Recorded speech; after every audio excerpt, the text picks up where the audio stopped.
Samastipur BPSC TRE 1 और TRE 2 में शिक्षक बहाली फर्जीवाड़ा मामले में जांच में जी बिहार झारखंड की खबर का बड़ा असर हुआ है। जिला प्रशासन की टीम ने विभूतिपुर के सभी प्राथमिक माध्यमिक और उच्च माध्यमिक विद्यालयों में एचएम से टीआरई 1 और टीआरई 2 में बहाल सभी शिक्षकों का विवरण 2 दिनों के भीतर मांगा है।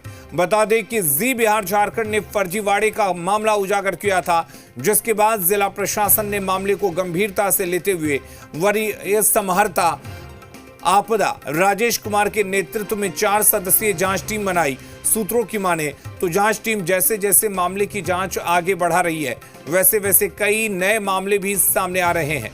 ऐसे में एडीएम ने पूरे प्रखंड के बीपीएससी बहाल शिक्षकों के जांच के लिए सभी एचएम से शिक्षकों के डॉक्यूमेंट उपलब्ध कराने का आदेश दिया है। इस संबंध में वरीय समाहर्ता राजेश कुमार ने सभी स्कूलों के एचएम को पत्र जारी किया है।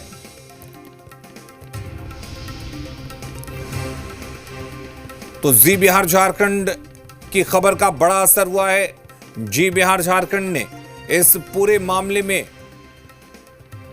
एक तरह से जो फर्जी बहाली की गई थी उस फर्जीवाड़े का खुलासा किया था और उसके बाद अब जी बिहार झारखंड की खबर का बड़ा असर हुआ है। आपको बता दें, जांच कमेटी बिठाई गई है और जांच कमेटी ने स्कूल के एचएम को टीआरई 1 और टीआरई 2 की जो भी बहाली हुई है उनके विवरण को, उनकी पूरी जानकारी मांगी गई है टीम की तरफ से। समस्तीपुर का ये पूरा मामला है, जहां पर बीपीएससी शिक्षक बहाली में फर्जीवाड़े का ये पूरा मामला है, जिसको जी बिहार झारखंड ने प्रमुखता से दिखाया था। इस फर्जीवाड़े का भंडाफोड़ किया था। उसके बाद जांच कमेटी बिठाई गई।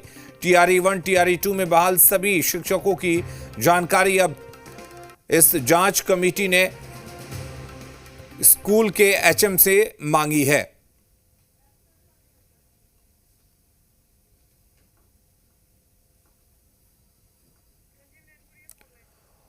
और संजीव हमारे साथ जुड़े हुए इस खबर पर ज्यादा जानकारी के लिए। संजीव, जी बिहार झारखंड की खबर का बड़ा असर, जिस तरह से इस फर्जीवाड़े का खुलासा किया गया था, क्या कुछ अब आगे इसमें कार्रवाई हो रही है?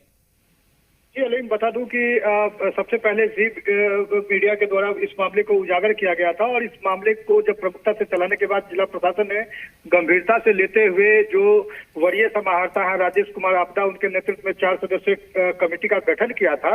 और ये कमेटी जैसे जैसे जांच आगे बढ़ा रही थी, जो तथ्य सबसे पहले जी बिहार झारखंड के द्वारा उन्हें उपलब्ध कराया गया था, उस आधार पर उन्होंने जांच शुरू की थी। लेकिन जांच के क्रम में कई नए तथ्य भी सामने आने लगे और ये जो सूत्रों की माने तो जो अधिकारी जांच कर रहे हैं वो कह रहे हैं कि जिस तरह से ये फर्जीवाड़ा के मामले सामने आ रहे हैं, जिसमें कई नई चीजें आई है, इसको देख के तो लगता है कि ये एक संगठित जो माफिया गिरोह है उसके द्वारा अंजाम दिया गया है।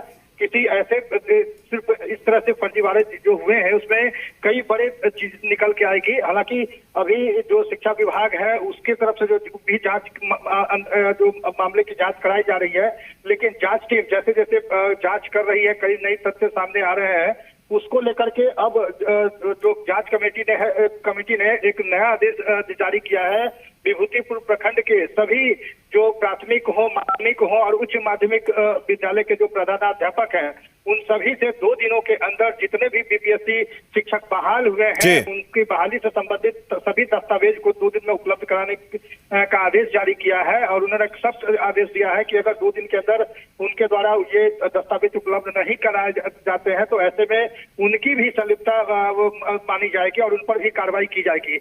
हालांकि जो सूत्रों से जानकारी मिल रही है, इसमें विभूतिपुर प्रखंड के अलावा अन्य प्रखंडों से भी जैसे जैसे जांच जो शिक्षा विभाग भी जांच करा रहा है, उस शिक्षा विभाग की जांच में भी अन्य प्रखंडों में भी इस तरह के मामले सामने आ रहे हैं। हालांकि आधिकारिक तौर पे अभी कोई जानकारी नहीं दी जा रही है। जो अधिकारी जांच कर रहे हैं वो सिर्फ जांच का हवाला दे रहे हैं।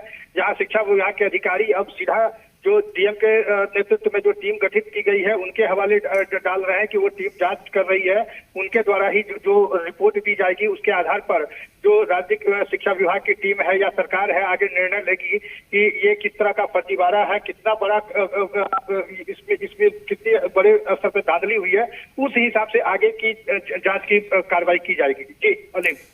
संजीव, जिस तरह से खबर दिखाई गई थी। खबर दिखाने के बाद से कमेटी बनी है। जी बिहार झारखंड ने इस पूरे फर्जीवाड़े का खुलासा किया था। अब जांच भी आगे बढ़ रही है। यानी कि ये माना जाए कि जिस तरह से बहाली हुई थी, बहाली में कहीं ना कहीं फर्जीवाड़ा हुआ जरूर था।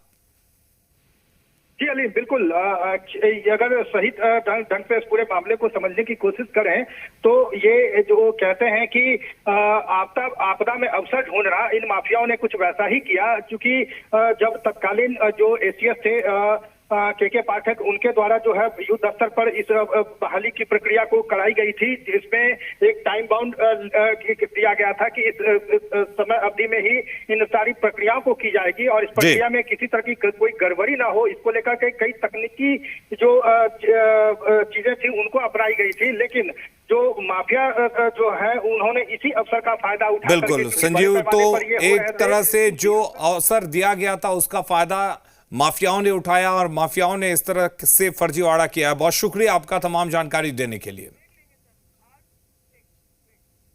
और यहां रुकना एक छोटे से ब्रेक के लिए।